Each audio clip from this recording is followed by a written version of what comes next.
Young men in South Africa and the rest of the continent are said to be increasingly at risk of getting testicular cancer.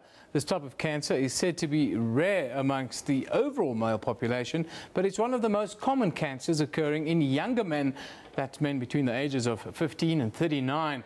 Although older men can also develop it. Now, to talk to us about this, we are joined in studio by Professor Michael Herbst, the head of health at the Cancer Association of South Africa. Very good morning to you. Morning, Evan. Thank you for having me. Brilliant. Just put us in the picture about it. It looks alarmist almost to say this, but the fact that young men are increasingly at risk or are at risk is quite interesting. It is. It's very interesting to note, and we don't know the reason for that. But most probably it is because the testes at that period of time between, well, starting a little bit earlier than 15, is very active in what it produces, both the hormones as well as sperm. And that is most probably why, with a greater activity taking place in the testes. It's also it's interesting that the same group are also the ones who involved in the most risky behavior in general. Isn't this sad, though? And that's why I think it's wonderful that we have the opportunity to talk about this in Youth Month. Yes. To say to the young people, these are the signs and symptoms, these are the risk factors, what can you do to protect yourself? Just tell us about testicular cancer. It's not something that we talk about in polite conversation every day, but it's real. What are the major causes of it, and what should young men be on the lookout for? We don't really know the causes of testicular cancer, and this is what makes it a little bit more difficult, although we do know the risks. And some of the risks include having had an undescended testes. That is where the testes didn't move down immediately after birth or during the birth or just prior to that into the scrotum.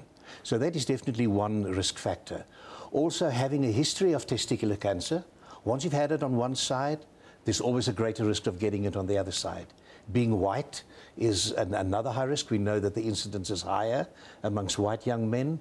HIV infection is another leading problem. And so these are some of the things that we need to look at. And interestingly, it being a type of cancer that is linked to the hormonal system of the body, even if there is a history of breast cancer in the family of the male, we know that the incidence of testicular cancer is also higher. This is very, very interesting statistics. Where do you come about this? Are these official trials that have been done?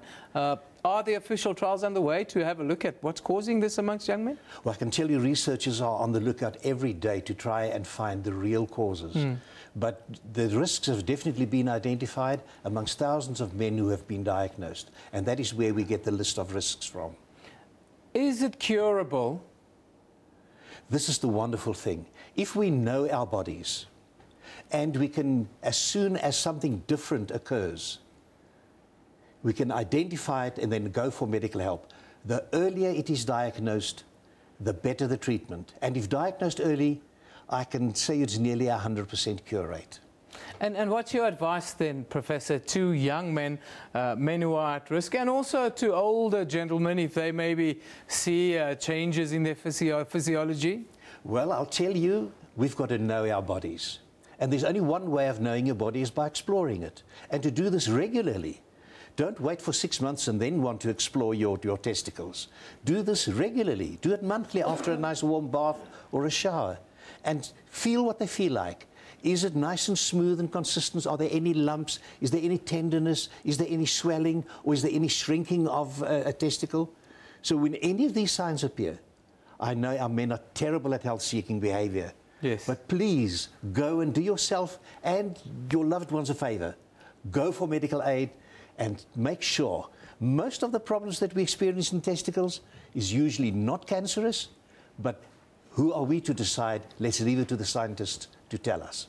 Well, Professor, thank you for joining us. It's a very interesting topic. I can tell you, though, that, you know, I'm not guilty of not exploring that kind of area. Thank you. Wonderful. Thank you for joining us and telling us, yes, it's a real risk. Testicular cancer amongst young men between 15 and 39, increasingly at risk of testicular cancer. It's something that Professor Herbst tells us you should explore your body and you should know when changes occur.